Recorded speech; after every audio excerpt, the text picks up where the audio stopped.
Hello everyone. I've wanted to do this for a long time. Legacy of Kain is one of my all-time favorite series, and Soul Reaver 1 is one of my favorite games ever. I've wanted to do a playthrough of this game for quite a while. And now we finally got a remaster for the two Soul Reaver games. Which means we're finally going to play these games in full HD on a modern console. The way the games should be played nowadays.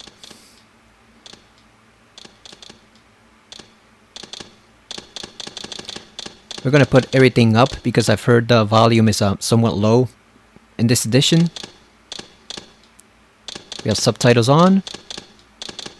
Alright, so there we go. Let's dive right into it and go back to the world of Nosgoth.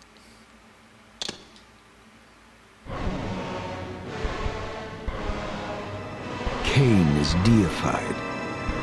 The clans tell tales of him. Few know the truth. He was mortal once, as were we all. However, his contempt for humanity drove him to create me and my brethren. I am Raziel, firstborn of his lieutenants. I stood with Kain and my brethren at the dawn of the Empire. I have served him a millennium. Over time, we became less human and more divine. Kain would enter the state of change and emerge with a new gift.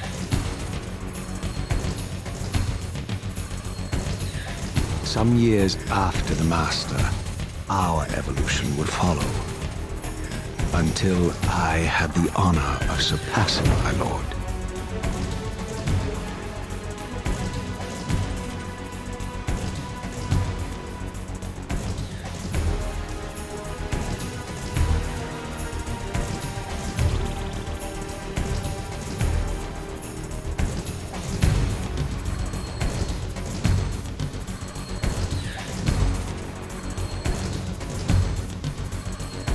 For my transgression, I earned a new kind of reward.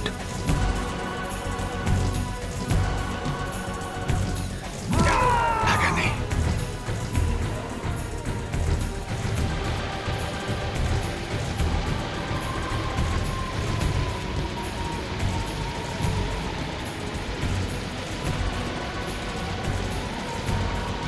There was only one possible outcome.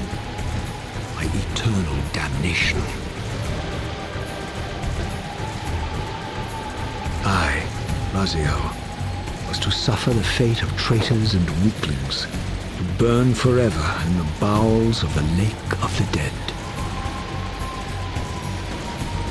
Cast him in.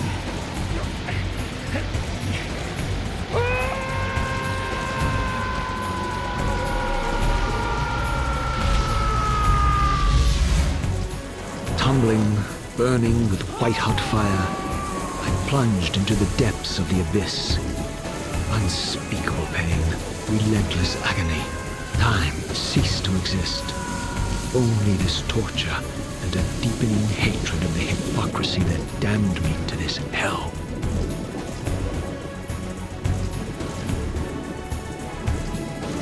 An eternity passed, and my torment receded. Bringing me back from the precipice of madness. The descent had destroyed me, and yet I lived.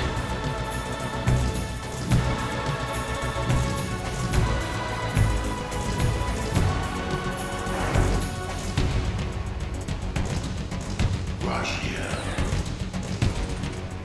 you are worthy. Wow, what an intro. That is the greatest intro in video game history, in my opinion. I know you, Raziel. You are worthy.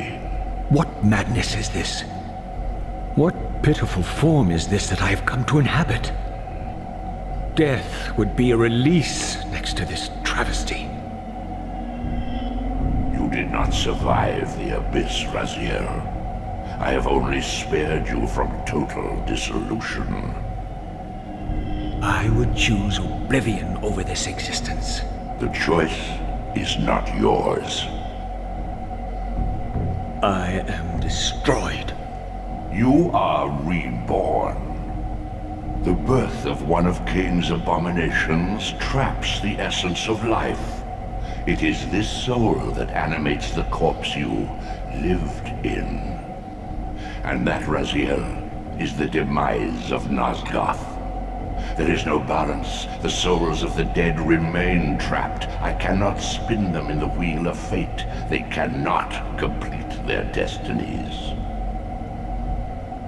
Redeem yourself. Or if you prefer, avenge yourself. Settle your dispute with Kain. Destroy him and your brethren. Free their souls and let the wheel of fate churn again.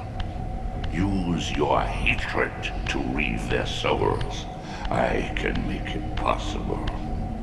Become my Soul Reaver, my angel of death. I think the only thing that can match that intro, at least from that generation or that time period of games, is probably the intro sequence to Metal Gear Solid 2. That's the only one I can think of that comes close to that intro. It's so epic, and it totally sets the stage for the story that is to come. Okay, so this one is not activated just yet. That's a little platform where we can talk further to the Elder God. Oh, it looks so good. Look at this. They done an HD mod, done solely by one fan, Raina Aldrin, back a couple years ago. And I was gonna play that, but I never got around to doing that. Just too many games, too many releases getting in the way. So I decided it was probably best just to play this instead. And boy, does it look good. Like, the HD mod looked pretty damn good for what it was, considering it was just one fan doing it by themselves. But this looks even better because they got actual studio resources behind it. Look at the detail on this, and I like the way they kind of re-rendered the intro cutscene.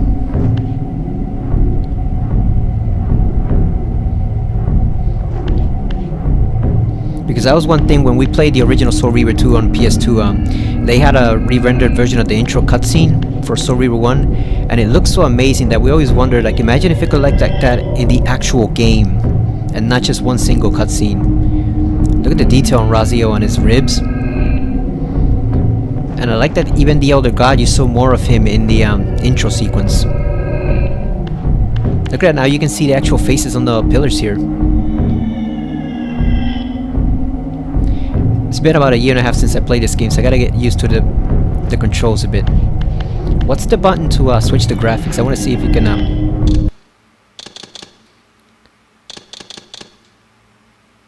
configure controller. We're not going to change anything. I just want to see the one for the graphics. How do we switch between them? Look around, sneak, face enemy, map screen. Got a map. I'm sure we'll figure it out. Let's check the map. Alright, here we go. We're in the underworld. Oh, that even tells you how many power-ups you've found or haven't found. And what's this? This is the glyph menu. So this is how we shift between the spectral and material realms. Yeah, how do you switch between the different graphics? I wonder if they're gonna give you like a little tutorial intro. Or I mean tutorial prompt for that. Is it up? Yeah, I wanted to switch between the old graphic style, but I don't know which button it is.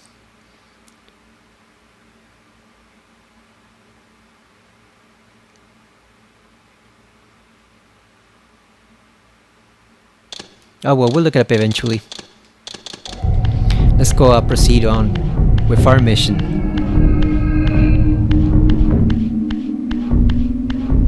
Got a compass too. Not that that'll be ultra helpful because you can get lost in this game in a lot of different areas, but I appreciate the touch. These gates twist space a path across great spans.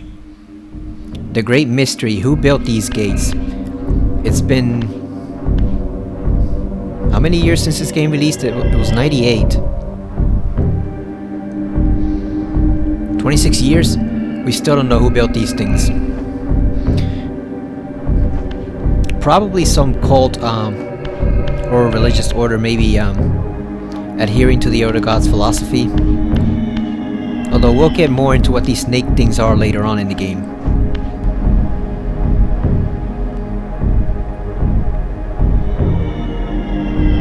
That may offer a hint as to actually who built the actual gates.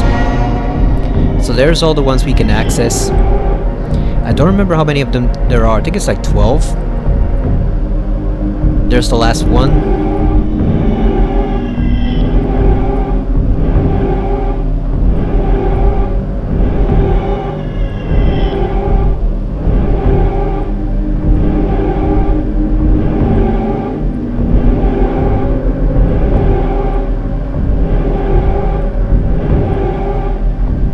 Yep, 13 in all.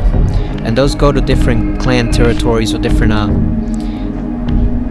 sections of the world. It's an easy way to navigate across the map instead of just having to run all across the land.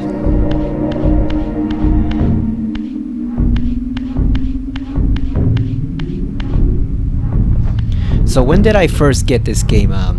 I got it back when it was first released, a few months afterwards.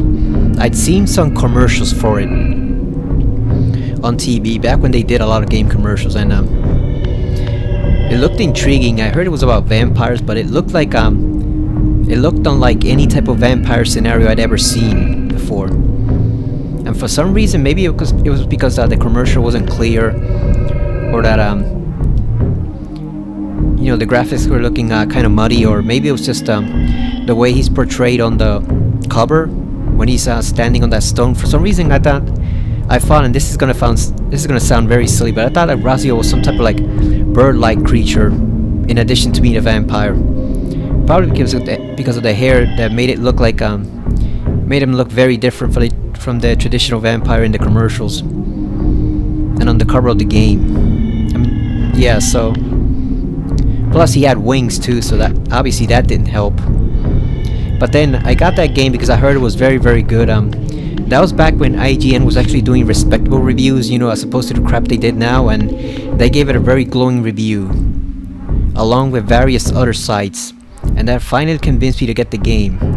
I knew nothing about Legacy of Kain, I knew nothing about Blood Omen, but I got the game, and I loved almost every single moment of it.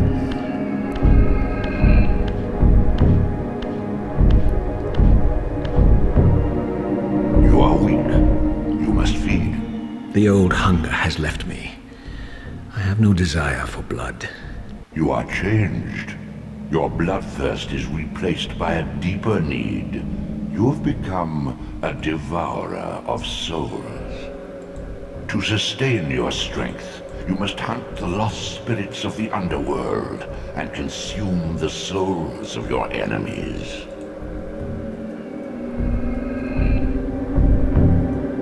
Alright, so let's load up on our souls so we can get our strength back. He takes a lot more souls when he's first charging up. I'm guessing because he's been here in the Abyss for so long, centuries, that he's really drained at this point. Usually it doesn't take this many souls to actually fill up your health gauge. Alright, there we go. We're all full.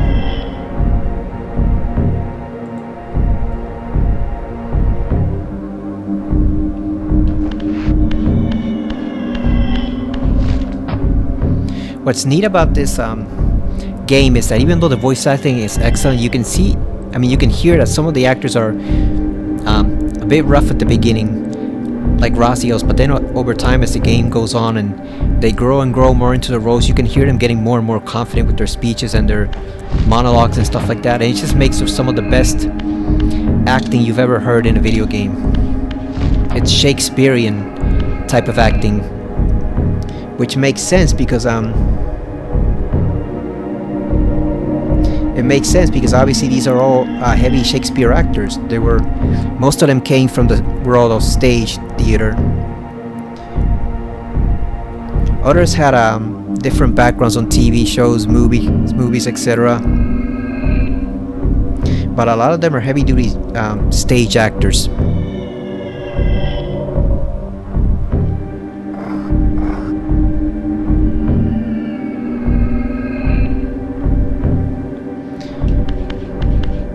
I was looking on Google to see which button it is to change between the graphics. I want to show off a little bit of the old graphics so you can see the difference between then and now.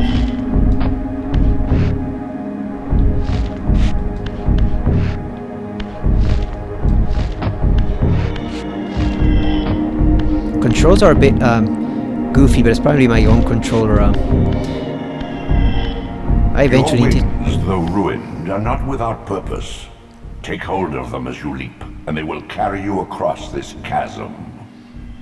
I was trying to say I eventually need to get a new PS4 controller because this one is old, very old. It came with the PS4 back when I bought it, way back in like 2017 with Batman Arkham Knight, and I've never had another PS4 controller because obviously they're very expensive. Not as expensive as the PS5 controllers, but they're still up there. Okay, so it's R3. I figured it out. It's R3. So we click on the right stick. There you go. So this is how the game used to look. So the settings themselves aren't that much improved. There's only so much they can do with them. Look at the character model, how different it is. You know, the cloak has actual texture now. The clan flag that he's wrapped around himself like a scarf. I'm guessing is that they turn to vampires and grow over time. I'm guessing that's why their ribs become like that, because that's way more reinforced than a human spinal column. It almost looks like two spinal columns fused together with some bones, so I'm guessing that gives them greater durability. So if this one looks this good, I wonder how good Soul Reaver 2 looks. We're gonna play that right afterwards.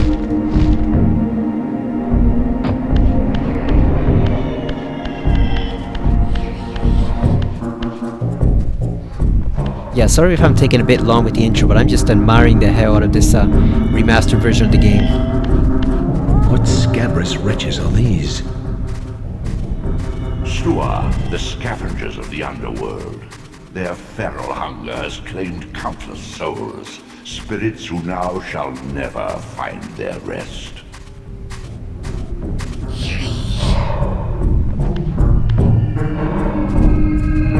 We've never really figured out or found out what these guys actually are, besides what he just calls them, scavengers of the underworld. But like, how did they originate in the first place, and who created them, if anyone? Or are they just like accidental creations of the underworld?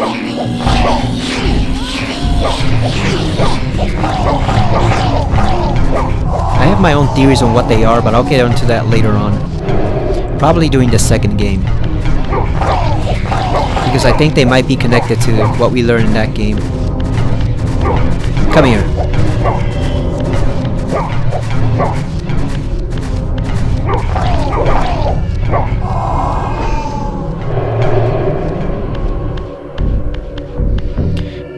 I always try to devour them every time I see them, because if after, as the other god says, if they're eating souls basically at random, then the only way to help those souls out pretty much is to eat them in turn and then have him spin them back in the wheel of fate. So just for story purposes, I always try to take down as many of them as possible to clear the underworld out of them. Oh, we're gonna switch to the material realm. Let's see how good it looks. These portals are your conduit between the spectral and material realms. With their aid, you may gather matter and will yourself to become manifest in the physical world. This is taxing, however. Your strength must first be fully restored. You require no conduit to return to this plane. You may abandon your physical body at any time.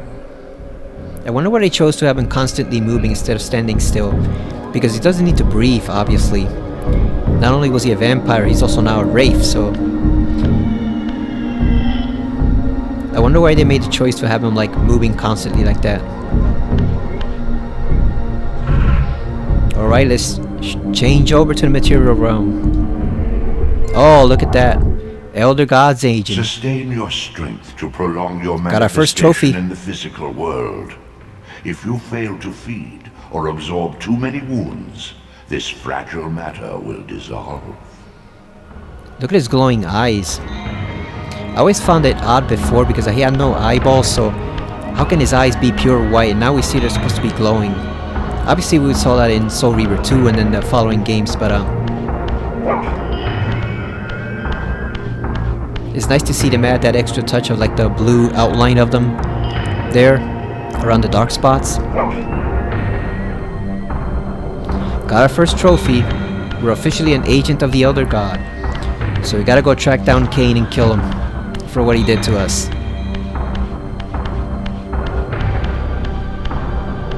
You are young yet, Raziel. You still retain many of your vampiric weaknesses. Immersion in water, while not fatal, will dissolve your physical body, forcing your return to the spirit world. Be aware that in the spectral realm, water has neither heft nor lift. It stands as thin as air. I always found that cool, how you can see the water in the spectral realm, but it has no substance to it. Believe it or not, this was the first time I ever learned about that whole aspect of vampire lore, about how they're supposed to be weak to water. That was a weakness I never even heard of before this game. Oh, you can see there, just by touching his ankles, just by touching the water, it already drained itself a little bit.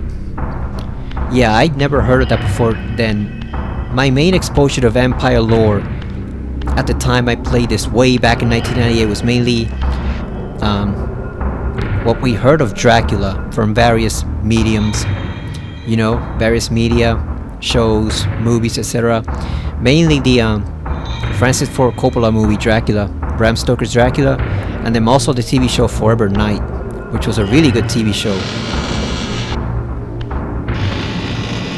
I own all 3 seasons of that show. That show is excellent. It kind of stumbled in the last one. In the 3rd season, it stumbled a bit, but it still maintained a certain level of quality that many other shows could not. And it had, depending on who you ask, the perfect, if downbeat ending. Not too many shows get a chance to pull off their perfect ending because they either get cancelled or the writers lose their way. So kudos to them for getting to go out on their terms and give it the ending they wanted to. What are these creatures? Do you not recognize them? They are the children of your brother, Duma. Oh, look at them. That's impossible. These foul, scuttling beasts could not be kin of our high blood? Do you suppose that time stood still for you, Raziel? Much has changed since you passed from the world of men. Yeah, Raziel, the world's not just gonna stand still just because you're at the bottom of a lake. Time moves on, buddy. Look at the old graphics. So I heard some people say these guys are no longer intimidating. I don't think they ever were that intimidating. I think the point is they've obviously decayed from what they once were. So I know for a fact there is a trophy for throwing 10 enemies down into the water. I wonder how many we have to throw into the sun. I knew my opponent's weaknesses, having suffered them myself. Physical wounds are fleeting. A vampire's immortal flesh begins to close as soon as it is cleaved. Vampires need only fear those wounds that impale or inflame. Water scorches like acid, and fledglings are devastated by sunlight's touch. I would have to modify my tactics to suit my foes. See, look how they look in the old one.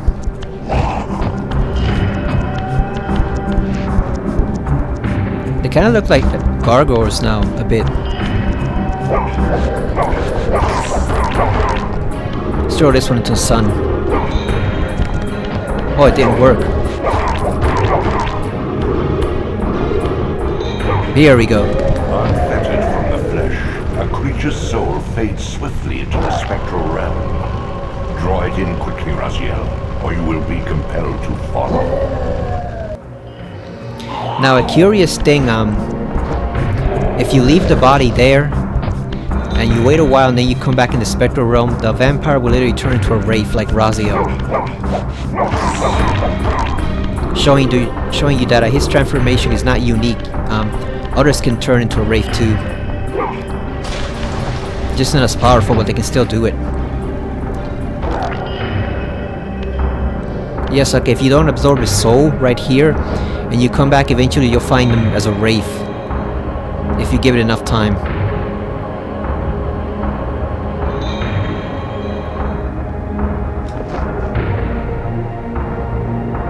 Or I wonder if it's only the impaled ones, I don't remember.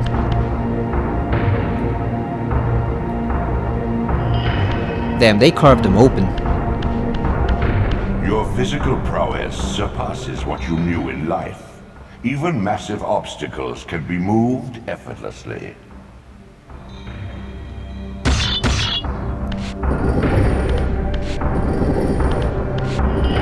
Now, does it mean in life when we were human before, or does it mean when we were just a regular vampire? I also like the way this game and the subsequent sequels do the tutorials. They don't bother doing a whole long drawn out sequence. They don't specifically tell you the button presses like Metal Gear or the games like that. They just put it on the menu like that. I mean, they put it on the screen. You can see square plus up, down, left, right, and then that's all you get. I find that's a very streamlined way of doing the tutorials in games like this, which is really effective. Because what it does is it tells you right away how to do everything, and then it expects you to memorize it, you know. What a shock, games actually expect you to try back then. They don't guide your hand in every single way, they give you the hints once and that's all you get. Plus back then you had the manual too, we don't have game manuals nowadays.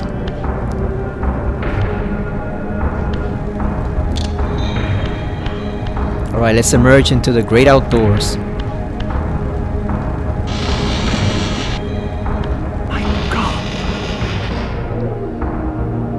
The sanctuary of the clans reduced to ruin.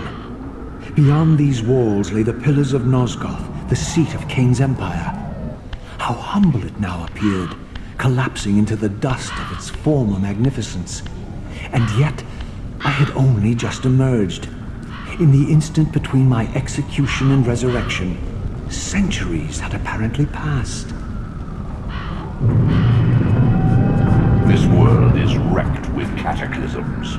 The earth strains to shrug off the pestilence of Kain's parasitic empire. The fate of this world was preordained in an instant by a solitary man. Unwilling to martyr himself to restore Nosgoth's balance, Kain condemned the world to the decay you see. In that moment, the unraveling began. Now it is nearly played out. Nosgoth teeters on the brink of collapse. Its fragile balance cannot hold. Yeah, nobody's dusted this sucker in a long time. It just looks decayed. Alright, we can auto-aim, so who's our first victim? That guy, we're gonna burn that guy. Oh damn, it didn't burn him. We were too far away.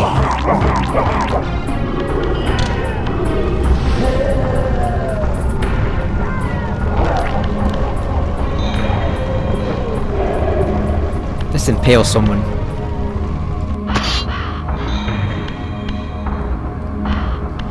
Someone pointed out on a playthrough I was watching how much emphasis and disdain he placed on the word man. As if it's disgusting that one single individual could cause this much damage. So you heard what the Elder God said, we don't have much time, we gotta go hunt down Kain and destroy the vampires.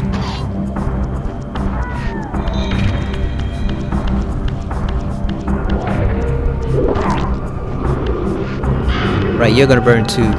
Right on the fire right there.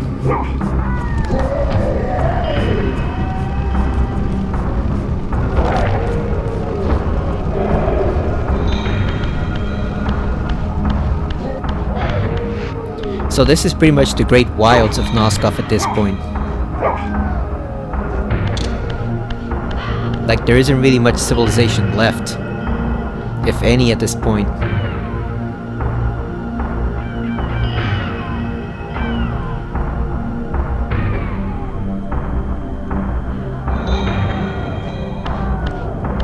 I wonder where the crows get their food from.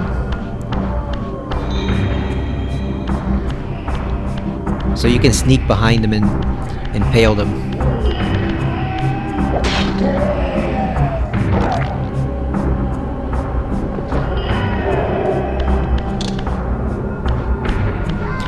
It controls very smoothly, but at the same time, Raziel is almost a little too quick. Like, if the game is not meant to move quite this fast. Let's grab that guy. Oh, it didn't work.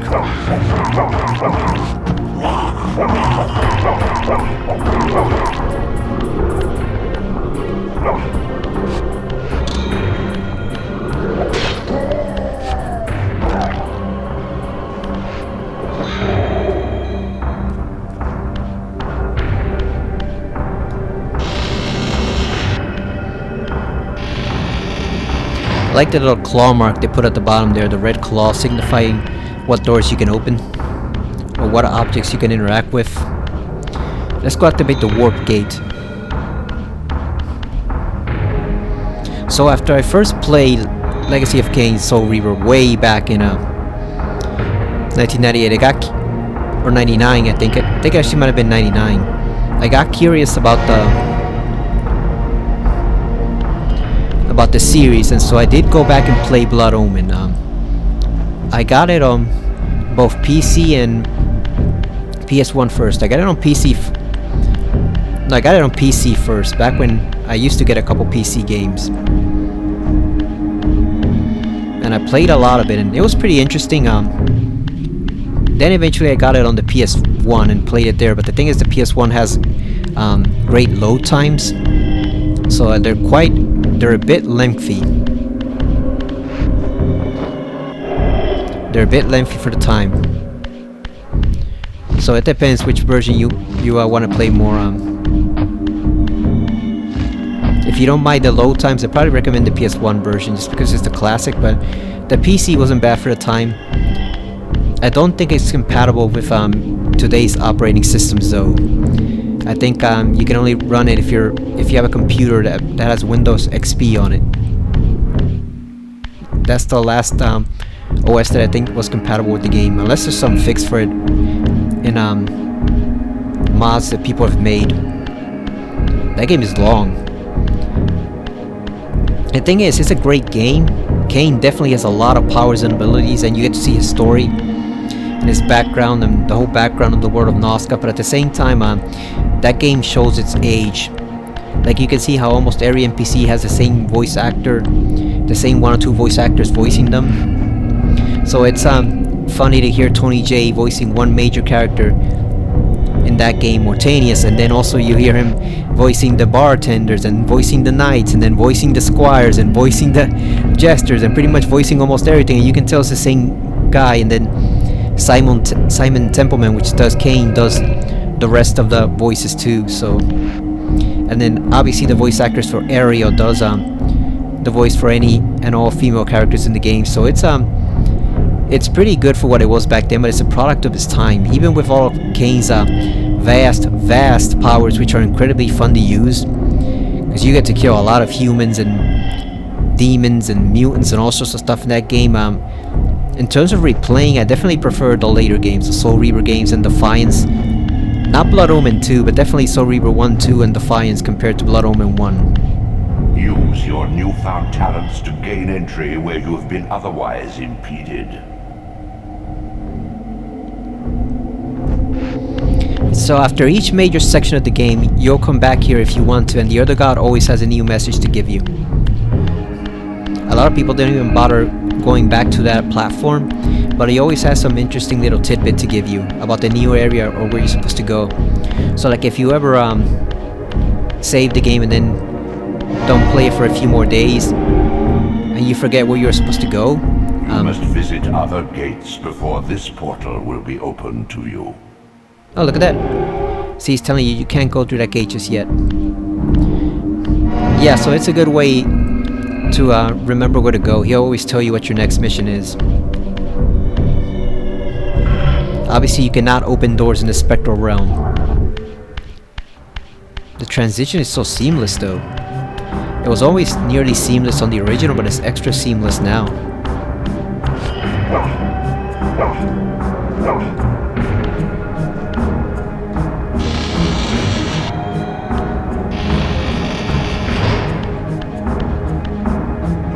Oh, he's back. Got something for him. Sneak around. Get him from behind. Oh, really? Fine.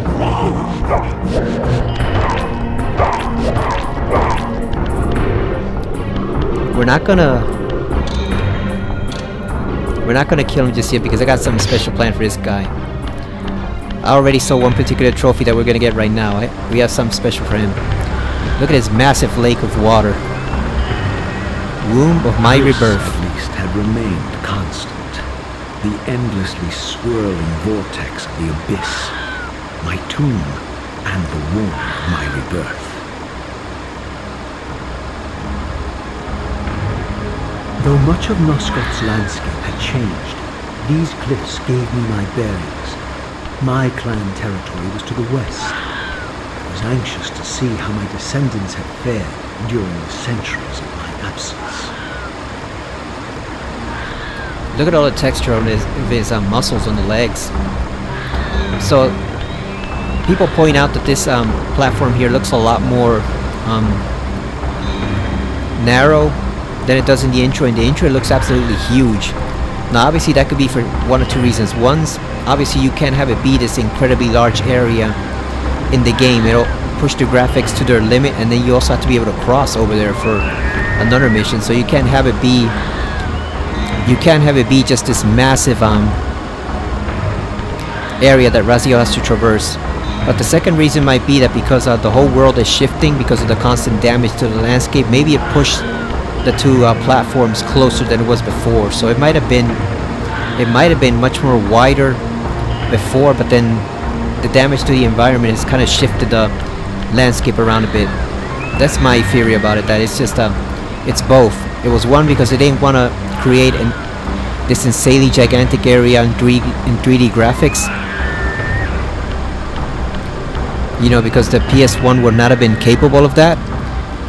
But then also, it could be just a changing landscape.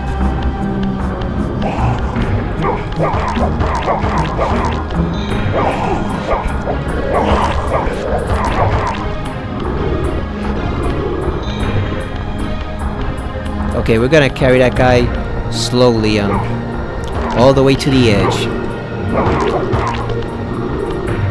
Just be careful here. I don't want to pick up the spear and accidentally kill him, because we need him right now.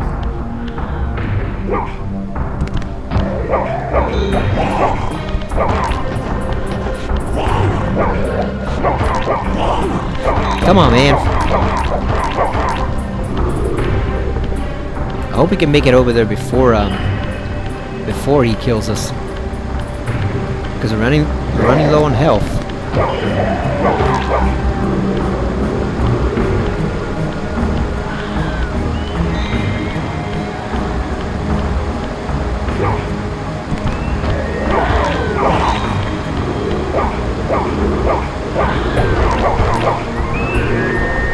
Alright, let's sacrifice this guy to the abyss. Let's go. Down you go. Damn. Cast him in. Look at that.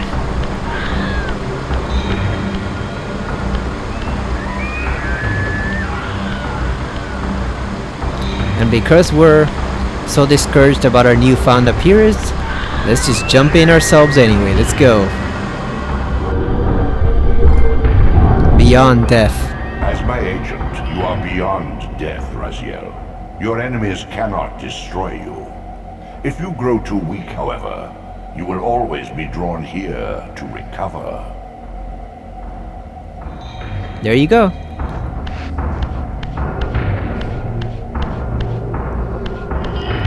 Got 4 trophies so far.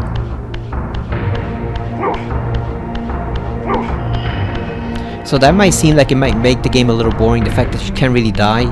But what it does do is urge you to play smartly so that you don't have to return here and start all over again. Because otherwise you could just end up way farther from where you died and then just have to do that all over again. Okay, we need some souls.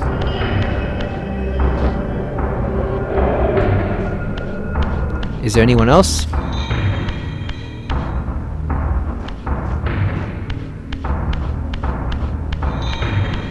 Damn, we should have filled up on souls before we came over here. Past the warp gate. Oh, here we go.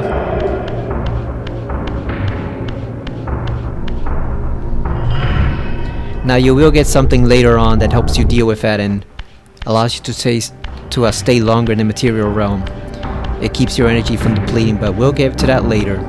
All in due time. Alright, so we gotta go to Raziel's clan territory.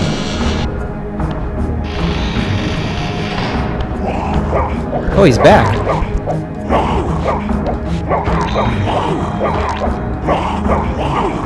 That is one thing though, the enemies do respawn after you go past the warp gates.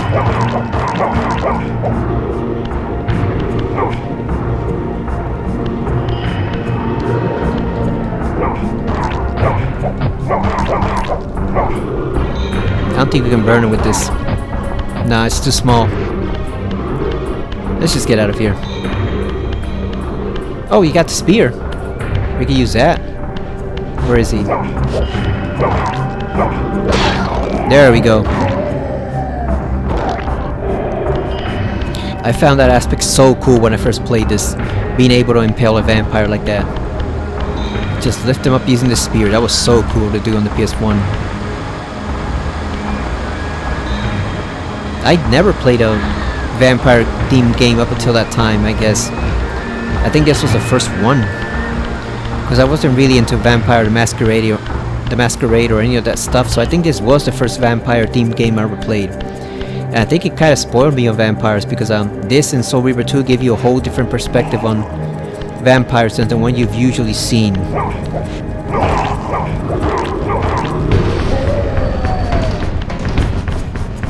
Oh, here we go, look at this banging music. Because not to spoil things too much, but this and then the other Legacy of Kain games really give you a much more nuanced vision on vampires than the traditional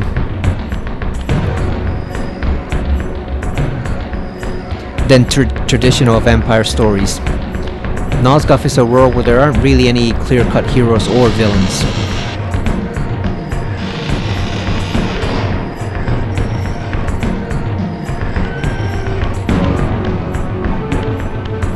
I hope the music is not too loud because I put it up specifically because I was watching someone else's stream and I realized that the game audio can run a little low.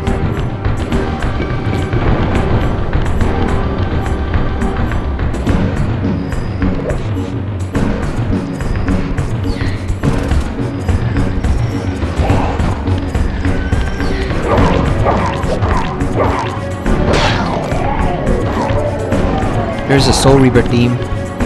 Big stakes.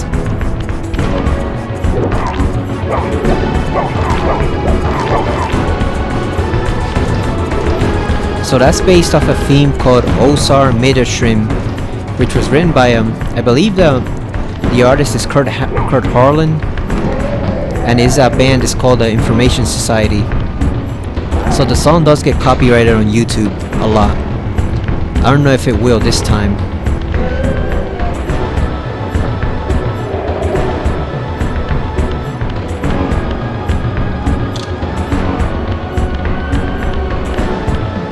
It's a really great theme. I listen to it all the time. These are stuff you can get later. These are items to increase your overall health. That pie-looking thing right there, you can come back later and get it. And if you get 5 in total, they'll increase your health. And you can get it using this platform, but since we have no way to pass through the gate yet, there's no point in getting it whatsoever. Not yet. Utter desolation. My once proud kin wiped from this world like excrement from a boot. I knew the hand that wrought this deed. Raziel always has such interesting descriptions, both here and in the sequel game. Like, he can be darkly funny in a way. He's not all solemn and serious despite his situation. And he shows some humor towards other characters in the second game.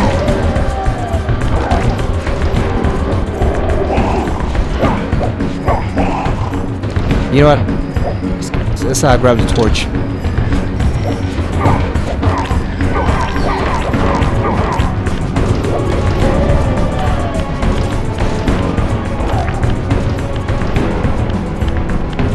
Considering their status as kind of like mutated creatures, we're probably doing them a favor by taking them out.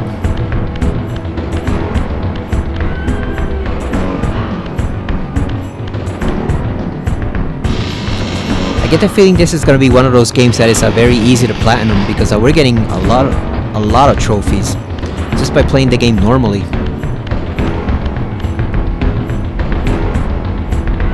And I am playing on the PS4, by the way. I got the PS4 version because when it comes to Aspire games, like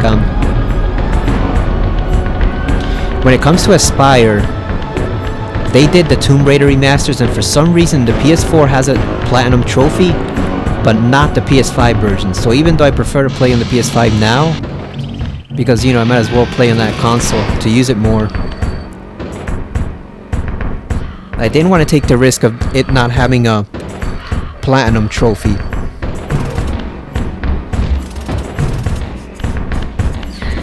I want that platinum for Soul Reaver and Soul Reaver 2, so that's why I'm playing it first on the PS4.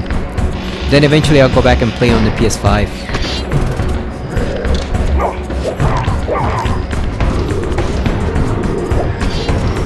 Let's throw this guy into the water. I think we got 2 so far. Burn.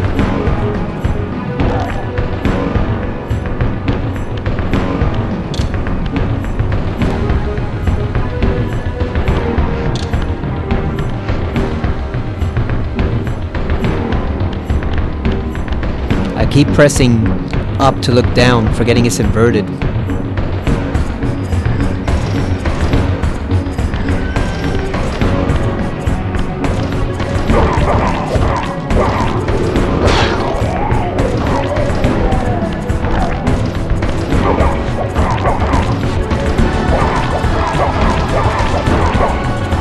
I also keep wanting to do the kick from Soul Reaver 2 for some reason. So when I'm playing this game, usually I prefer to use the D-pad.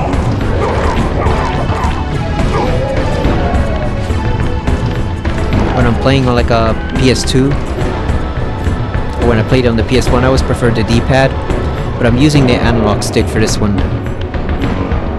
One thing the D-pad cannot do, obviously, is control the pace at which he walks. You can only walk like that, kind of skulking about on the analog stick. With the D-pad, you can only just run. But back when this was the PS1 days, playing on the analog stick was a new thing for me. So I was always more confident with the D-pad. I was more comfortable with that than with the analog stick. I always thought it silly at first when I got Ape Escape 1 that you had to use the analog stick. Like, who wants to use an analog stick to or a control stick to play a game? Like, we've done plenty well on the D-pad all these years, but then you gradually, after playing for a few hours, you get to realize, even as a kid, how superior the control stick actually is. So it looks like the vampires have gone for just drinking blood to all out eating people like that, just tearing them apart. So they're becoming more and more animalistic from what Raziel knew.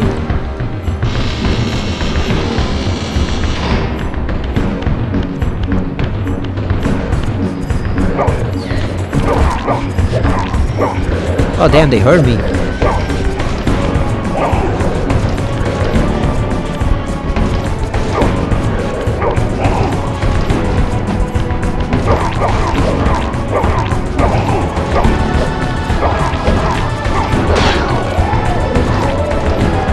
just throw him into the fire.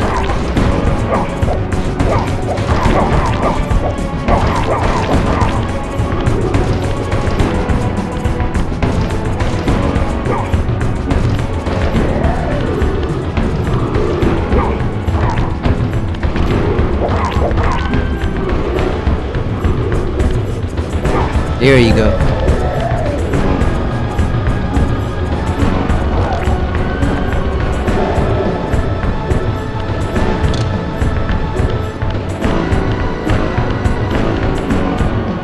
This music sounds so epic. That's one of that's one of the things about the two Soul Reaver games. They both have incredibly great music. Everyone obviously remembers the Soul Reaver 1 theme in the intro, and this is a version of it for Raziel, but at the same time, the second game also has a lot of great music in it. Oh, sneak attack.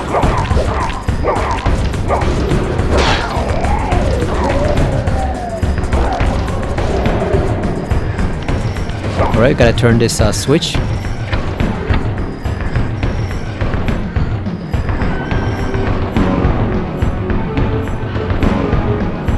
We'll get to open this other door later on. You do come back to this.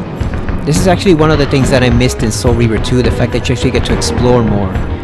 See, there's two other doors, but we can only open just one drawbridge. So there's a lot of areas here to explore, which wasn't really the case in 2, because in Soul Reaver 2, since they kind of ran out of time and budget to finish the game, they left a lot of stuff incomplete. There was a lot of powers and stuff you're supposed to be able to get. And I know they put back stuff that was deleted from Soul Reaver 1 in this version, but they couldn't really do anything for the second ones because a lot of the stuff for the second was just not built, period. But I would have loved to have seen them do that for the second game too. Maybe eventually we can kind of like get a remake of Soul Reaver 2. I don't know if I want one of one, because I think a remaster is good enough for the first game, but I think the second game could definitely use it could definitely benefit from a remake, a full-on remake. And the thing about the second game also is a lot of the areas that were cut wouldn't really affect the story the way it would in 1. Like, you can't put a lot of deleted stuff back in Soul Reaver 1 because it'll change the story completely. But for 2, a lot of it was just powers and stuff that Raziel was supposed to get, so they wouldn't really affect the story at all. They would just give it a little bit more depth and then improve the gameplay. So maybe one day we can get a full-on Soul Reaver 2 remake if this remaster set proves successful. Alright, so we are in Melchiah's territory now. And he's the most pitiful of Kain's sons. No! Please! I didn't recognize these flayed racks of flesh. Their scent was vampiric. They gnawed upon their victim's carcass like dogs. Yeah, they look like zombies. So they really are barely animated corpses.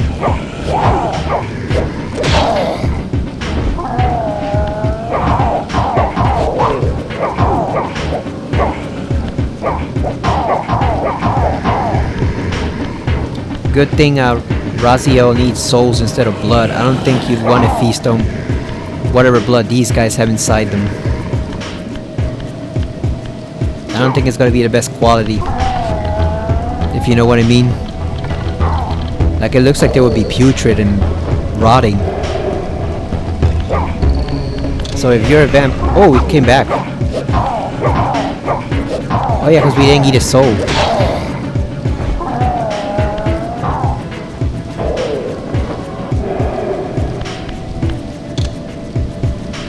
Sorry, my guy, I don't know what you were doing venturing this far out of human territory, but you probably brought it on yourself.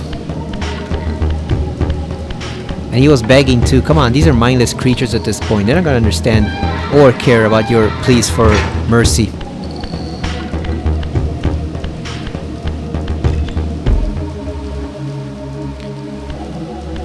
So these guys are interesting. They're the vampire hunters.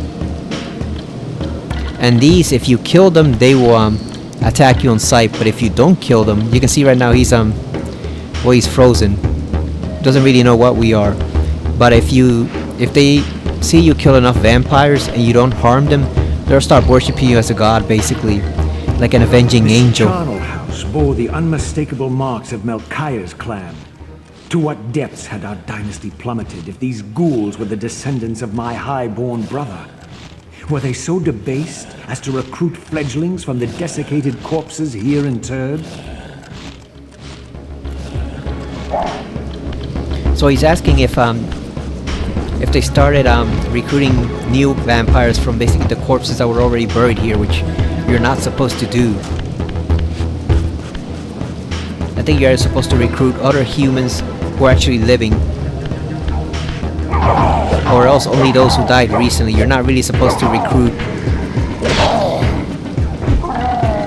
You're not really supposed to recruit people who have been dead for a long, long time.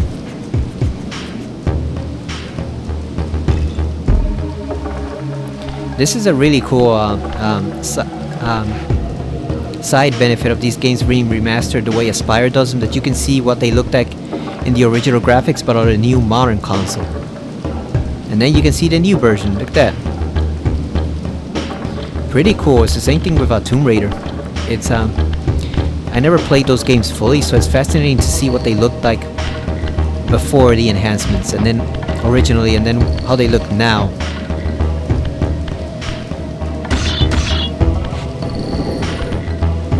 The camera's a little squirrely.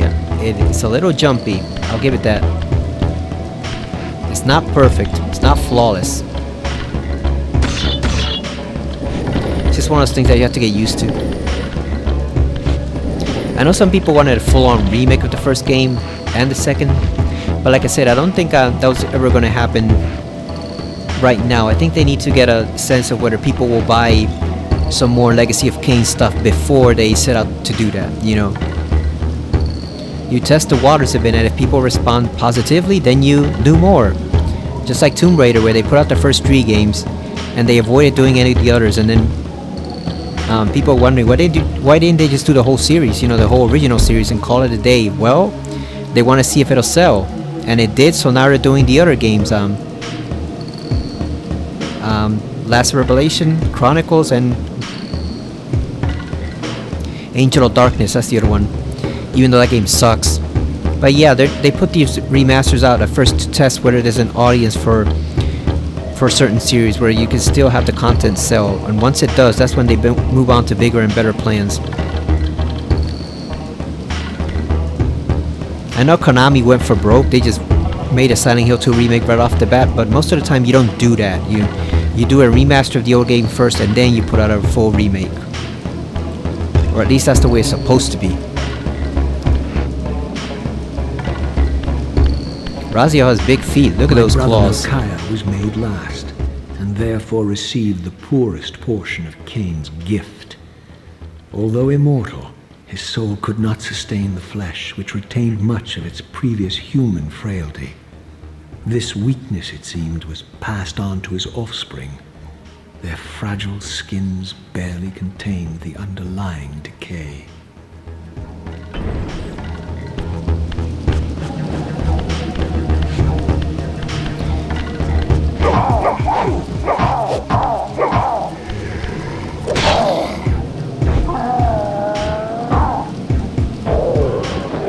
So I never really got, when I was a kid, why Melchiah's neck looked so weird until I saw the full 3D rendering of him years later, after they redid the intro and people got their hands on those concept arts and, you know, CG stuff, and then I realized that he's basically bloated from deterioration, from decomposition, so that's why he's all bloated and stitched up like Frankenstein. And some of the lore on Melchiah is that he and his offspring would basically take the skins of the slaves that they preferred, the ones that were most beautiful or handsome. They would wear those skins over them to hide their own decay. And what he said about Melchiah having the human frailty, I'm guessing it means that he's much more easier to injure compared to the other vampires who are much more durable. Melchiah is more like a souped up human slightly than a full-blown than a full-blown, you know, durable vampire. So he was probably one of the weaker ones in combat.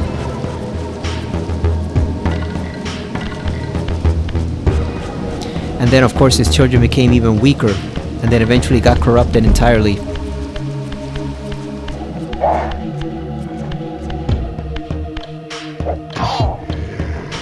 Gonna throw this guy into the sun again.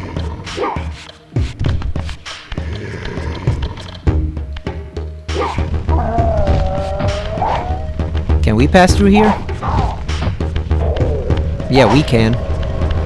Because Raziel's the man.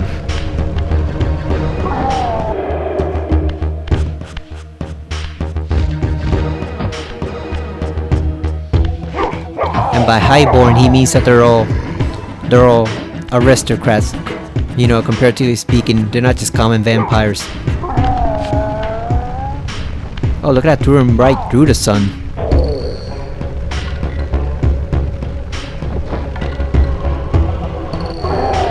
So like I said, leaving them there is a way to ensure that they don't come back, but the downside is you can't get the soul energy.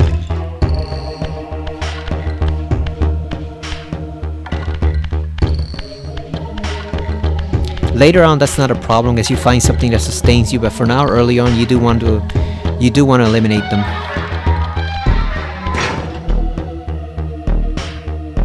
I think we're gonna play as far as Melchiah if we can, so we can see him in his full glory, and then eventually we'll call it a night. I was afraid I wasn't gonna be able to play at all because my internet went down, and so I wasn't able to update my system, any of them. And so I also couldn't check on trophies, so I was concerned I was going to mess up the trophies that we're getting throughout the game. But eventually it came back up at the very last minute. That's also why I couldn't play Astrobot, because I'd considered playing Astrobot after this because they have a new holiday themed level, which I wanted to download, but the problem is the internet wasn't working, so I couldn't update the game. There's some hiding right there in those graves. Here he is.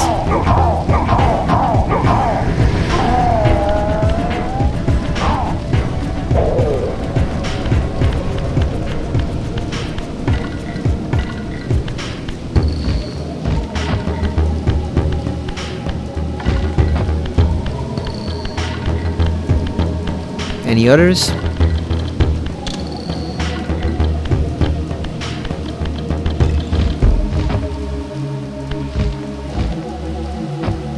Can we get him from here? Let's see. Nice. So you see there's stuff hidden down there, but we can't get to it just yet. People are saying they should do a Blood Omen remaster. I agree, because there was a project a long time ago called Blood Omnicide, done by a couple of fans that were trying to do like a full-blown 3D remaster Blood Omen or a slight remake, but they never got it finished because it's a long project. I think the game is just too long, they couldn't really do it. It's not like Metal Gear or Resident Evil or Silent Hill where it's more simple to do. Those are some long games. Oh.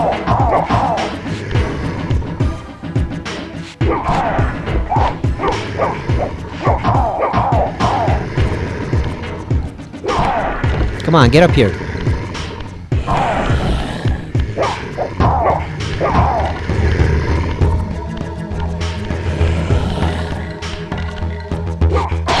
There you go.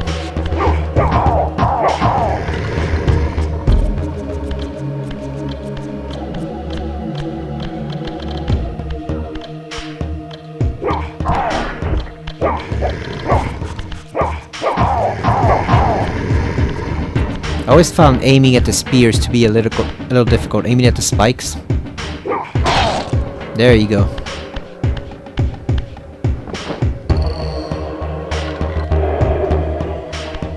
So this has this symbol of a very unusual curved sword, which means we can't open it just yet.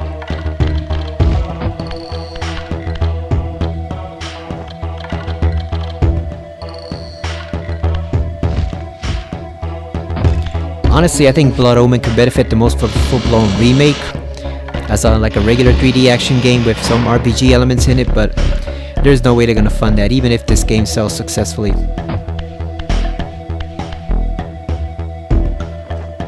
The thing about this remaster, these remasters were directed by Raina Audrin, the same person who did the HD mod for Soul Reaver 1, which, like I said at the beginning of the video, was excellent. But obviously they had a lot more budget and resources here than just one person working on it for a few years. Shift to the spectral realm to reveal hidden paths.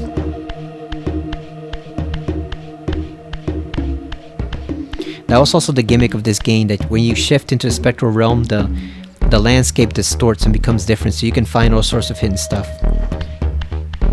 Like this. Look at that. Beware, Raziel. These wraiths are vampire spirits, fettered too long in the spectral realm. When their vampire natures adapt to this plane, they become eaters of souls. Do not allow these spirits to re-inhabit their corpses. Yep, just like Raziel, they're wraiths now.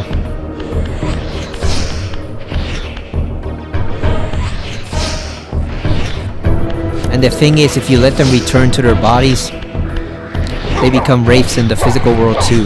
They can actually drain your energy.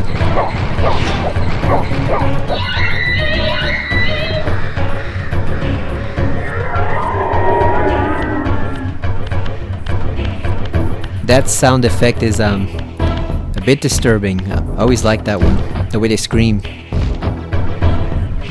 You can tell besides his narration that they become something really different from a regular vampire. There's a lot of puzzle solving in this game too, shifting between the physical and the material realms. It was really neat and new for its time. Nowadays we have a whole bunch of games that use that tactic, but before it was really novel, you know.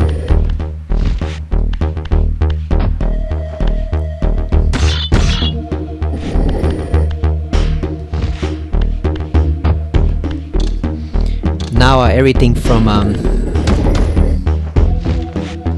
Silent Hill to the Medium to a whole bunch of other games can use shifting between two different realms to solve puzzles, but back then Soul Reaver was pretty much the initiator of that. I guess along with the original Silent Hill 1 too. Man, what a generation the PS1 the PS1 days were. Like, we were seeing stuff we had never seen before in a video game. What happened, man? What happened to that era of creativity and innovation? It started great on the PS1, lasted all throughout the PS2 era, but then when it got to PS3, they kind of began to get lazy. What happened?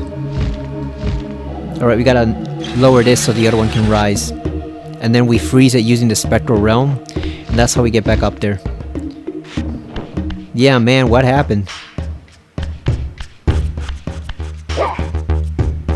Why is everything nowadays, or most things from AAA developers, just look exactly the same? No one wants to take any risk.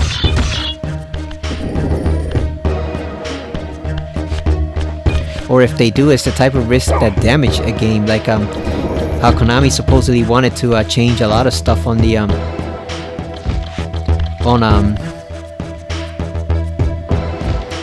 on Silent Hill 2, and the team had to convince them not to because it would have damaged the game. It would have ruined a bit of the game experience. But most of the time, they just don't want to take risk, period. Watch this. Look at that. We killed him by squashing him. Flipped off. Look at that. And if you move it over the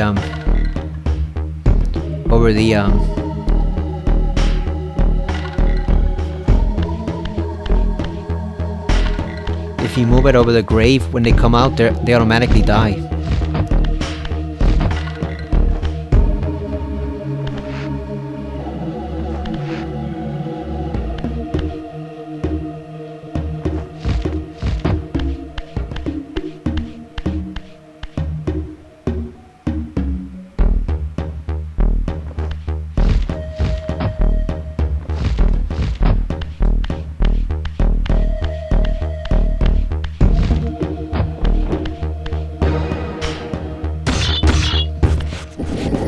Oh, he's back.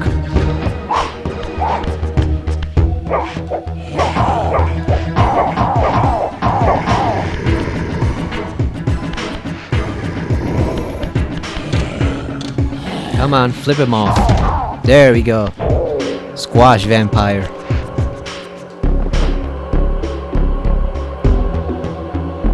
That's nice, you can use the box as a weapon. Oh, the soul's stuck, shit. Oh, it disappeared. God damn. We took too long.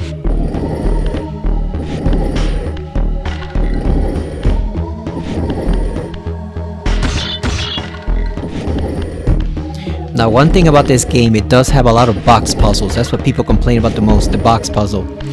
So many box puzzles. But that was why they did them, because the PS1 just had limited range in terms of what it could do. So this was the simplest solution.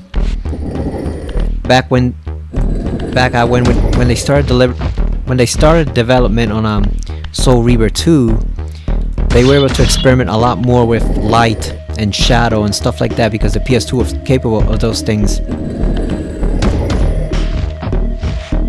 I know some people said the Zelda games on the N64 had much more creative puzzles, but remember, in some respects the N64 also was a much more advanced system than the PS1. The PS1 could just do graphics better, but in some respects the N64 was more advanced.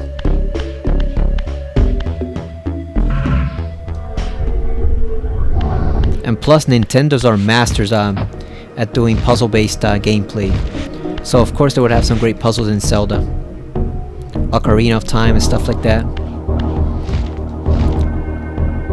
But aside from the puzzles, this game is no slouch. It really showed what was possible in the PS1. You know, it showed what the system can do.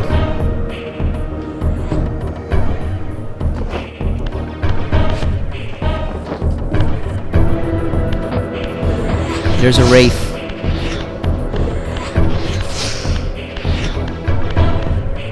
Let's eliminate him permanently.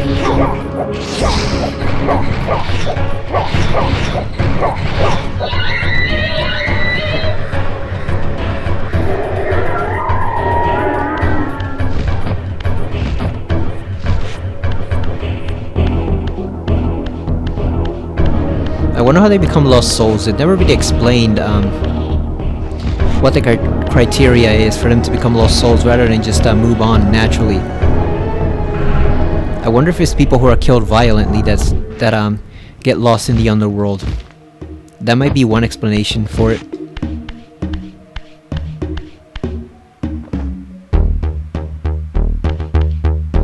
You want to be careful here not to fall back down.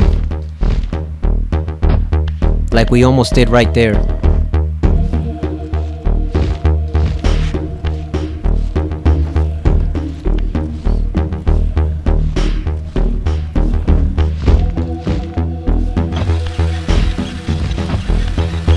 Okay, so you don't have to freeze it using the spectral room. You can just run right across from it.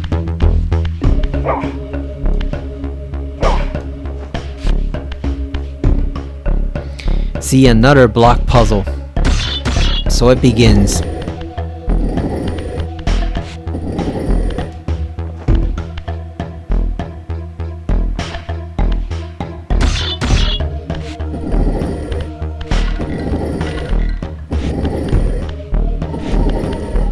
Can we push it? No, but we can push this one.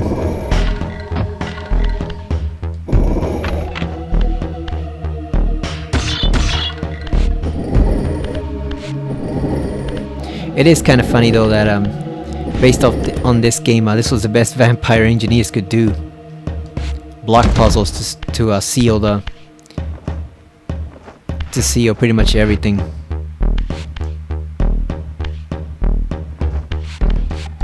I guess since they're the only ones that can lift them.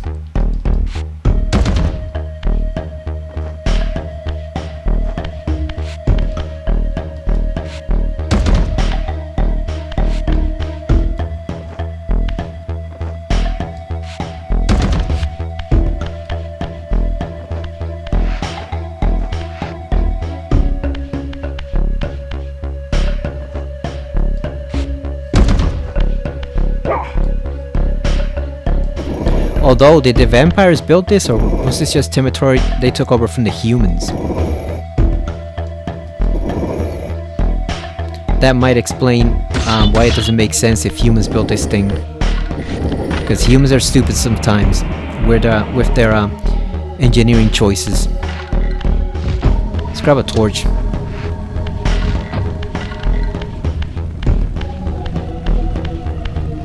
Damn, how many trophies we've gotten? Like 6 or 7?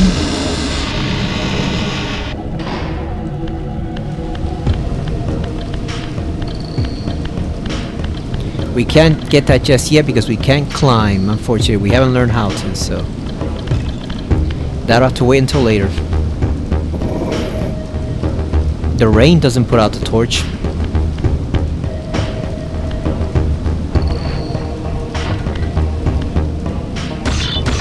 Man, there were so many innovative games back when the PS1 was first released. You had this, you know, the Crash Bandicoot game, Spyro, even Medieval to an extent. Like, there were so many creative games back then. It was such an exciting time to be a video game fan. We had the first Silent Hill debut. Resident Evil had 3 great titles. Like, it was just... I don't think gamers realize how spoiled they were during those PS1 and then PS2 days. It took until like the PS3 when developers started getting lazy. That's when people really began to appreciate just how spoiled they were during like the OG Sony generations.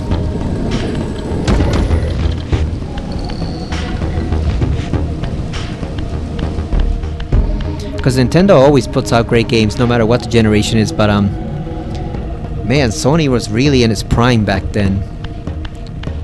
That was some prime video gaming right there.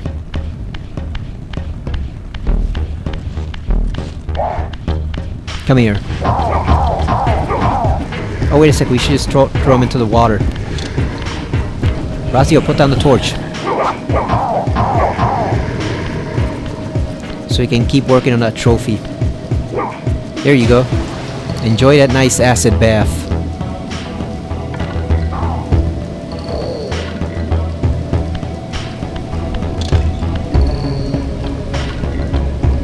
Obviously there's stuff down there too. There's a hidden gate right there. We are gonna 100% this game because it is very fun to find the side areas. They don't really serve much purpose besides giving you new abilities, but they're still fun to explore, and some of them have a very specific lore attached to them that is very interesting because it links up to the original Blood Omen.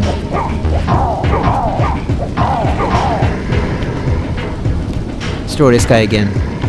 There you go. That's another one, done and dusted. Oh, and if you put out the torch, you can also refill it at a fire pit like this. If you use it once to take out a vampire, you can refill it at any fire pit too.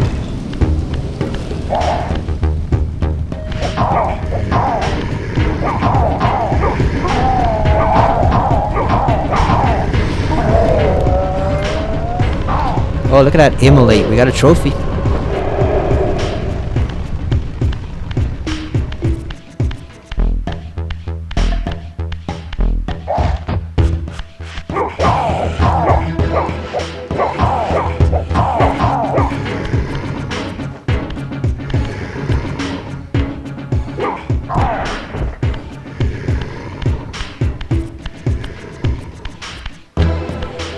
Let's just ignore that guy for now because we don't have the necessary tools to kill him.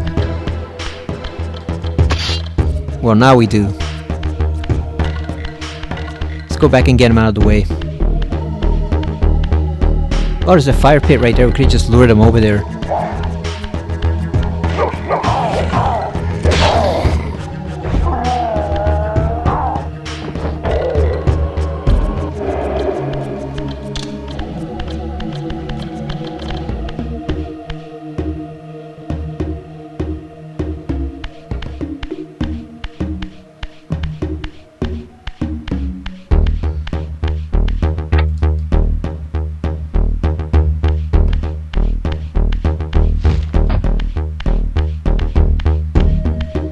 Yeah, man, this was back from a time when games were supposed to be fun.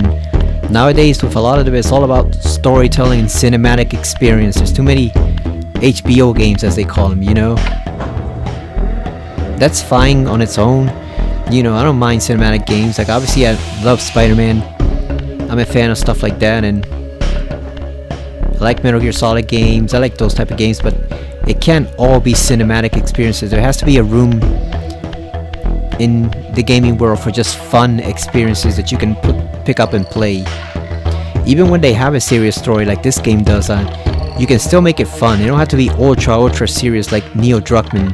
You know, you are allowed to have fun with a video game. You can do that. See, look at that, they're worshipping me already. And I haven't even killed that many vampires yet. We've got to get the power turned back on.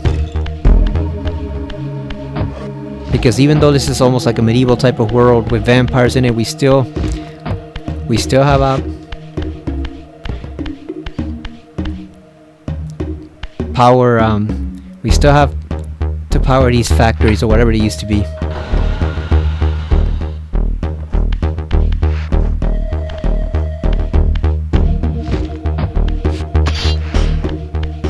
Let's pick up this pipe.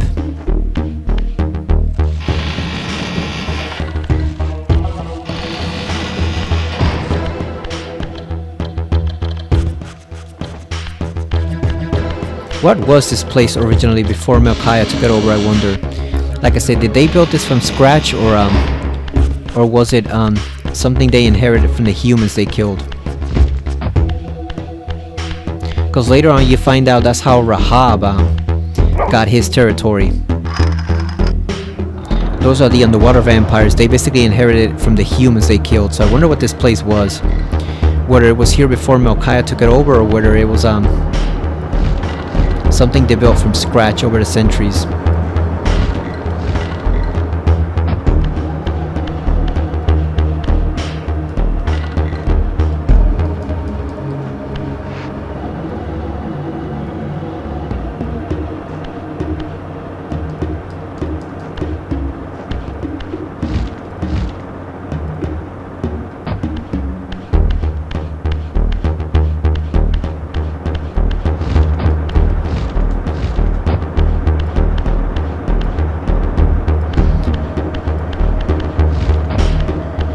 I think we should be able to go back now and activate the upper platform.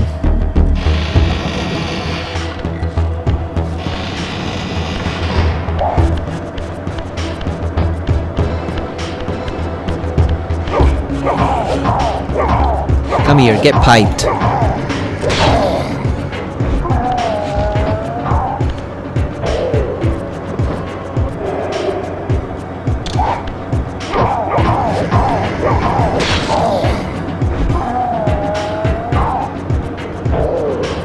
Yeah, you can see they're all stitched up. That's from wearing the skins of their victims. It also looks like they can barely dress themselves anymore. They're basically wearing rags and loincloths. Not exactly the sophisticated leather getup we saw Raziel and his brothers wearing in the intro.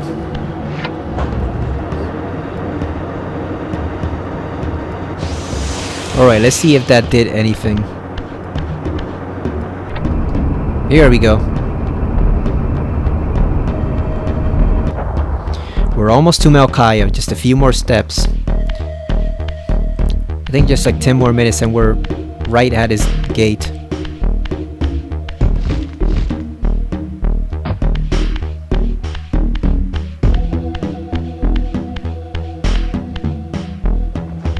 Boom. There's right there.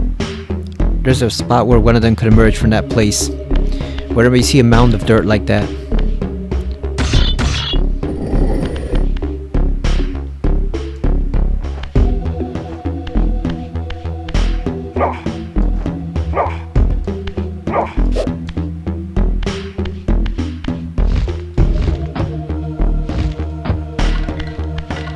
Okay, so I think that's to get back up to the platform area.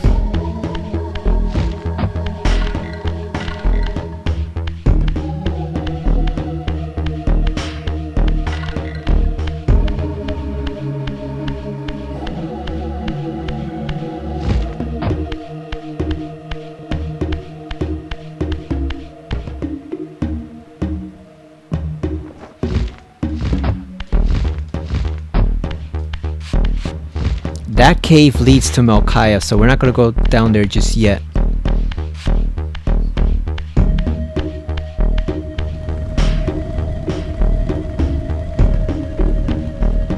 So what you do here, what you have to do here is push the burning platform here, so I can burn down the wooden beams and bring down the upper platform.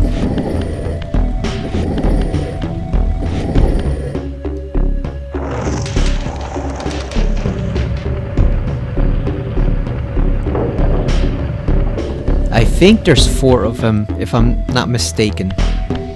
Yeah, there's the second one. I think it's 4. Because that'll bring it crashing down.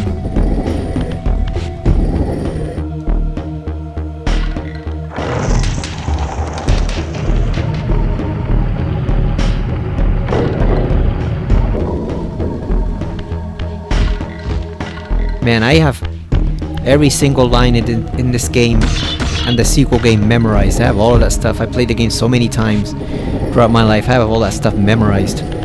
I can literally recite word for word what they're all going to say in all the scenes. That's when you know you absolutely love a game, when you can memorize its entire dialogue sequences word for word. That's when you know you've almost played a game a bit too much. This and Metal Gear Solid 2 are games I'm always like that. Also Silent Hill, but a lot of the Silent Hill dialogue isn't really that memorable. It just suits the moment. But like, this is some memorable dialogue that you get in these scenes. I think this, along with Metal Gear Solid 1, and then what other games? Maybe even Symphony of the Night a bit. Really popularized the idea that you could have excellent voice acting in a game. It didn't have to be all crappy and, you know, laugh-worthy like Resident Evil dialogue. You could actually have good, decent dialogue in games, and it would play pretty well. People would appreciate a well-written story.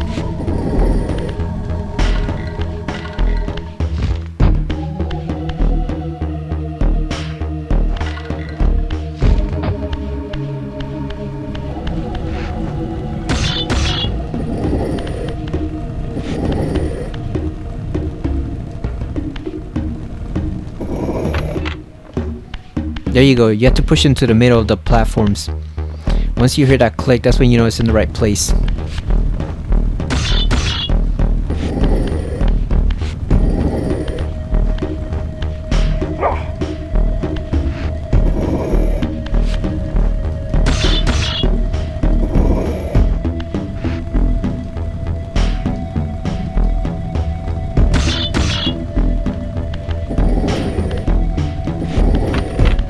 There we go.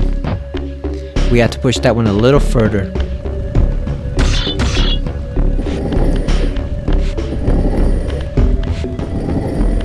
I have most of these puzzles memorized too, the block puzzles, just because I played the game so many times over the years.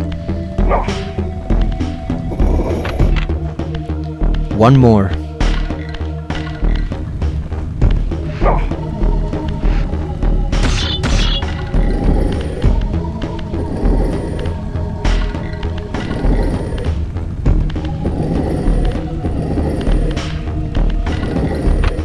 There we go.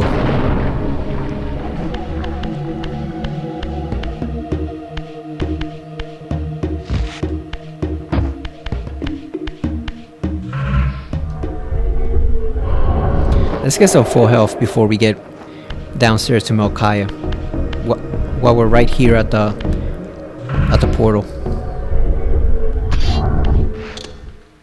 So this is where we are in the landscape. Look at that.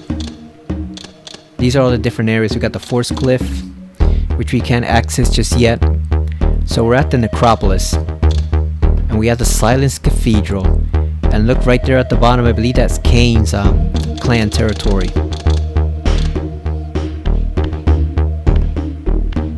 Or his mountain retreat, which was originally a cutscene. I think they've restored it here so you can go down and look at it. You can't really play it that much, but we're gonna check out all that stuff later on in the bonus section after we finish the game. We'll take a video just to check out all the bonus stuff that they included for us I'm guessing it's kind of a little like that Twisted Metal Head-On museum they put in Twisted Metal Head-On, where Sweet Tooth could kind of go like through areas that were supposed to be in Twisted Metal, or what was that called? Twisted Metal Harbor City, the canceled game. And you could kind of just walk in there and read files and notes on the development of that game. It was pretty cool for what it was. Just to walk down the path of a game that never really got produced. But it was cool to see all the supplemental material. So yeah, I'm definitely looking forward to checking out the extra stuff here, so we can finally see these stages. Because all this time, the only thing we've seen from them are pictures. That's all we have, photos. We never even had any type of gameplay at all, so it'll be nice to see what they would have looked like in the original Soul Reaver 1 plan. Alright, Melchiah, we are coming for that ass. Come on, little brother, where are you?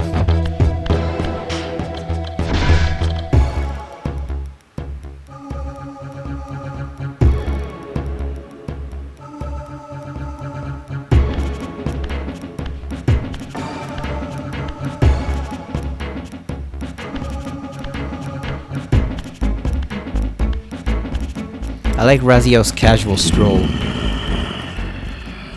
It's both amusing and creature.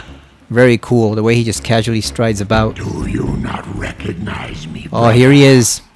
Am I so He's big. changed? Melchiah? Yes, brother. You should have stayed where the Master sent you, Raziel. You will find Nosgoth less pleasant than you remember. What has become of my clan? Answer me, little brother, or I will beat an answer from your horrid lips. Everyone is afraid, sibling. You awake to a world of fear. These times of change are so unsettling. Do you think I feel no revulsion for this form? Do you believe for a moment that our Lord would risk his empire upon an upstart inheritance? Enough riddles. What are you saying? You are the last to die. So that's one redesign I don't like quite as much, because I always figured those are faces on his arms and stuff were actual faces rather than just skulls. That part I don't like, but other than that he looks pretty good.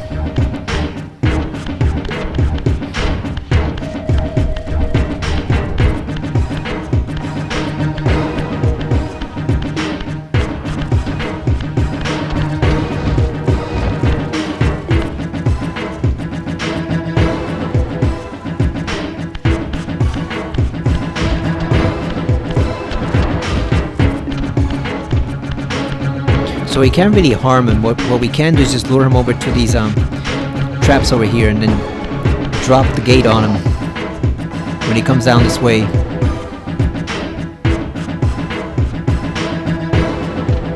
If he comes this way, here he goes.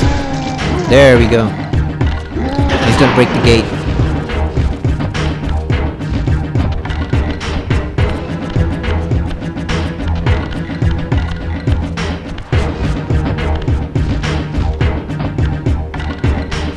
Oh, this one, oh here it is. I was about to say this one doesn't have a switch.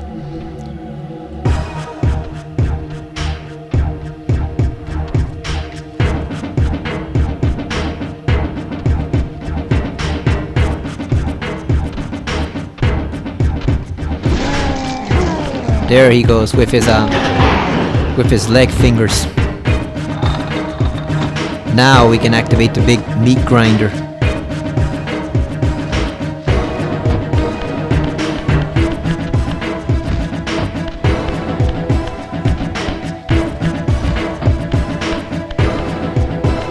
Wait until he's in range. Got him.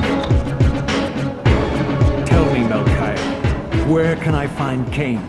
The Master is beyond your reach, Raziel. He makes himself known when he sees fit, not when commanded. I like how they capitalize the H like he's a god, because to them he is.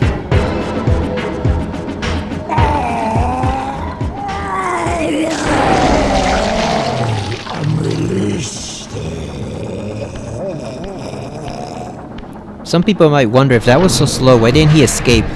I think it's because he obviously wanted to die. He didn't want to live in that form anymore, so he just let Raziel kill him.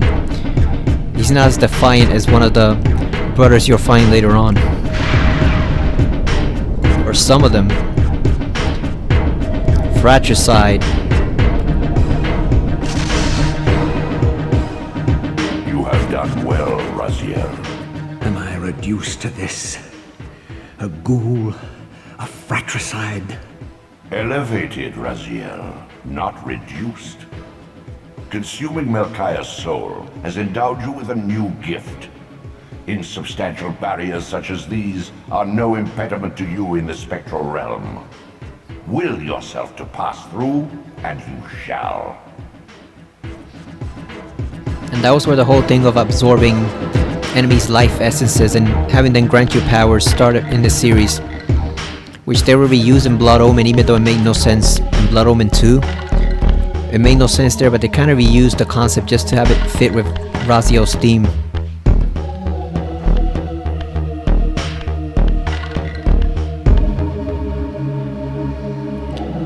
You might wonder also, but why couldn't he kill himself if he didn't want to live like that? But I'm guessing he just was no longer able to actually, you know, get rid of himself. He was basically trapped in that form, almost like a slug. So he needed someone else to come and pull the trigger. And it sure wasn't going to be any of his vampire children. It had to be someone else who put him down.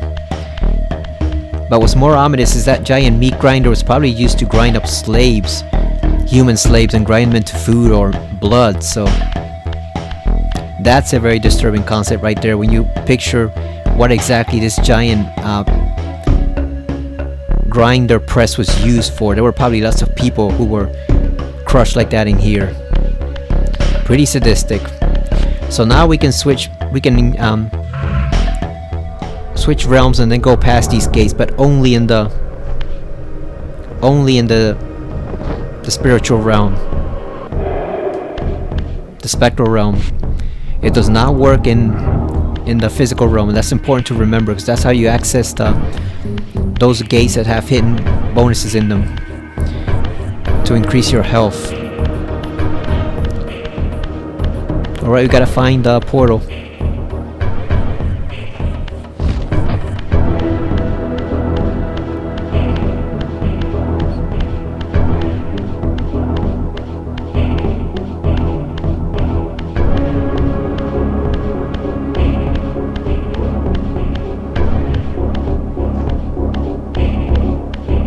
Alright, so we got rid of the first brother. We got one. Now there's 5 more, according to the lore. Actually, there's only 4 more, but we'll get into that later. You also like how the music is distorted in the spectral realm compared to the physical realm.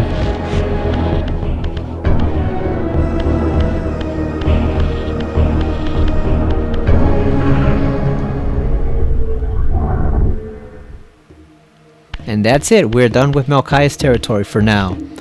We gotta go back eventually and get the extra stuff, but we'll do that later once we get the proper abilities to get the extra stuff.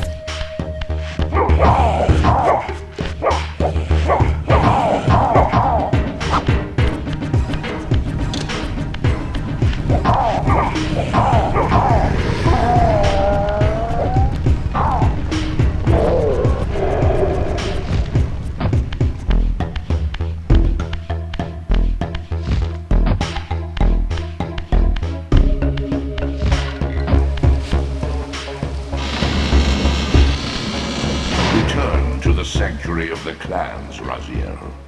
Melchiah's soul has endowed you with the means to gain entry. Beware, however. This hollow derelict is abandoned, but not uninhabited. I like how the other god is basically guiding him in a proper direction to progress little by little, you know, sending him to places he can't access instead of sending him straight to places he can't. Because Raziel has to learn and gain new abilities in order to challenge Kain, so he has to do things in a specific order, and the Elder is guiding him in that order. That's why you can't just go, you know, to Dumas' clan territory first and go fight him or Rahab's. You have to do things in a certain proper order in order for Raziel to get powerful enough to challenge Kain, or even just to gain access to some of those areas. So we're gonna save. In the old game, when you saved, and then you reloaded the game, you would always come back in the Elder God's lair. I assume they've kept it the same here. Yep, we played for now 35 minutes. Alright, so that is our first session of Legacy of Kain Soul Reaver. What do I think? It's I think it's pretty damn good. It's a pretty great remaster so far. The controls are a bit wonky. You know, there's certain times where you want like Raziel to crouch or to like push the block, and he just starts doing this weird walk across the ground. Or else, like, you'll see occasionally it goes a bit you see like a bit of stuttering here and there, but overall it's a pretty good remaster so far. Like I said, I like that you can switch between the old graphics if you want and the new one, just so you can see how everything looked like back then. But yeah, the new Raziel model is impressive. The environments themselves don't look that much different because there's only so much they can do with PS1, you know, PS1 era of games. There's only so much you can improve, but it looks pretty damn good. It was the same with Tomb Raider. Like the environments don't look that much difference in high def, but they still look a lot better, obviously, than they did before. You know, just good enough that we can play them on modern consoles and not complain. Story's still great. The voice acting is still wonderful. Or even as wonderful as I remember it. So yeah, so far I'm pretty satisfied. I don't think they could have done much better. So we got one brother down. We have 4 more to go, and then we also gotta go hunt down Kain, in addition to all the other secret stuff we gotta find throughout the area of Nosgoth. So we're gonna pick this up again. Maybe not tomorrow, probably Friday. We'll pick it up again because I do want to get around to finishing Silent Hill 2 Remake and also playing that Astrobot level. We're definitely going to be playing this a lot over the next 2 weeks, along with Soul Reaver 2. So thank you for watching. I hope you're enjoying the playthrough. I definitely recommend that you pick up this game and give it a chance if you never played it before. Originally on the PS1 days, you know, if you never played before on the PS1 or bought it on the PS3 to play, because they had it for a while on the PSN store. I actually own it on the PlayStation 3. If you've never experienced this game before in any of its forms, I definitely recommend you give it a try. It's old school gaming. It's very simplistic compared to, you know, some gameplay system nowadays. Raziel doesn't have as many combat maneuvers as some modern protagonists do. You know, obviously the graphics are rough because you know, it's a PS1 game, but overall in terms of storytelling and just building up this world, this very fascinating world that's unlike any other in video games, I think is still pretty damn good. You know, I think it's still awesome, and definitely still one of the PS1's best games ever. So thank you for watching, and I will see you again next time.